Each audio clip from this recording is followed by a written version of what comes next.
Welcome to Bobber Yank. I'm the Yank. I am 65 years old and have decided to ride to the four corners of the USA. Along the way, if it has two wheels and a motor, I'm going to ride it, or at least try. The adventure is watching me try. Succeed or fail, you will most likely get a laugh out of my attempts. Join me as I show you that no matter your age, adventure awaits. Hello everyone, and welcome back to Bobber Yank. Today we're going to be talking about the Four Corners ride. I've had quite a few questions. Unfortunately, I don't have a whole lot of answers at this point, but I thought I would address the questions to help you understand how I'm putting the ride together. I want this to be as interactive as possible, and you can see the steps all the way from what I'm doing today and through the next month or so until I return here or wherever my home base is going to be at the end of the ride. So first off, the bike. No idea. Is it going to be a 400cc Yamaha I can get for a friend for a relatively cheap price? That's an option. I'm good with the wrench. I understand motorcycles. I think I can do it. Is it going to be a BMW Adventure Series bike? Or along those lines, a Honda Africa Twin? Or is it going to be the Triumph version of an adventure bike? At this point, I'm really not sure. I'm going to go out and test ride, hopefully, some bikes, and I will document that process on here.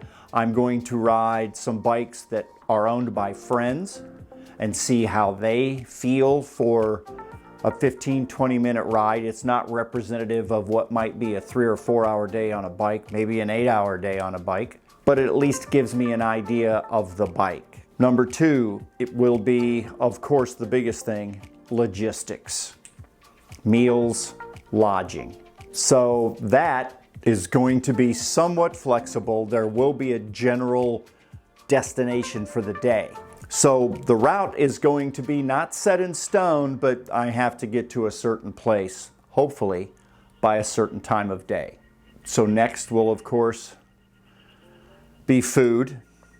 I'm going to eat along the way. I'm not going to starve myself, but there's going to be days and opportunities where I just want to set up my camp for the night if I'm camping, turn on that jet boil, make me some food, enjoy the sunset, and get a good night's sleep.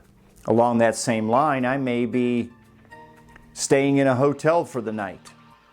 I'll still want to enjoy the sunset, maybe have a beer at the local watering hole, and get a good night's rest for the next day. There are going to be opportunities to stay with friends along the way and enjoy the town with a local to show me around. So lodging and food are going to be somewhat flexible, but I'm still going to be on a budget. This is not going to be a trip where I'm staying in the Savoy or the Ritz. It's going to be predominantly kind of back roads and local town hotels. I want to see that part of America. I want to show it to you. Then there comes the maintenance side, gas, oil, tires, because at some point I will need new tires on the bike. It's going to be a lot of mileage on this trip. Those kinds of things, again, whether it's Patreon, the money I'm making from the YouTube page. Please like and subscribe. Remember, that helps the channel, and if you could let it play through to the end, those viewing minutes really count. So, that being said, thank you for listening to that. I have much of the gear I would need to make the ride, at least on the warmer parts. I'm an all of the gear, all of the time kind of person. I have a jacket. This one is mesh. It's designed for hot, humid climates like Houston. Once I hit the desert Southwest, whether it's mesh or it's leather, it's still going to make me sweat, but I still am going to wear armor, shoulder, elbow, and some back padding. Next up is a helmet. You want a good quality helmet. I wear Shoei. It's a great helmet. It has the comm set on it. I have a Cardo comm set, so I can listen to phone calls, to music, to other riders. If someone, hopefully some of my friends are going to ride along with me for stretches of the trip. So I'll be able to communicate with them and enjoy the trip with a friend, or a portion of it. Then we get into a part where a lot of people I know that ride neglect this: gloves. These are gold top insulated gloves. I got them from the Bike Shed here. I ordered these from Bike Shed Moto. They came in a couple of days. They are amazing gloves. They keep my hands warm. The leather is quite serious. It's very durable, and that's what I want in my gloves, is some durability. Then I have the lightweight calfskin gloves.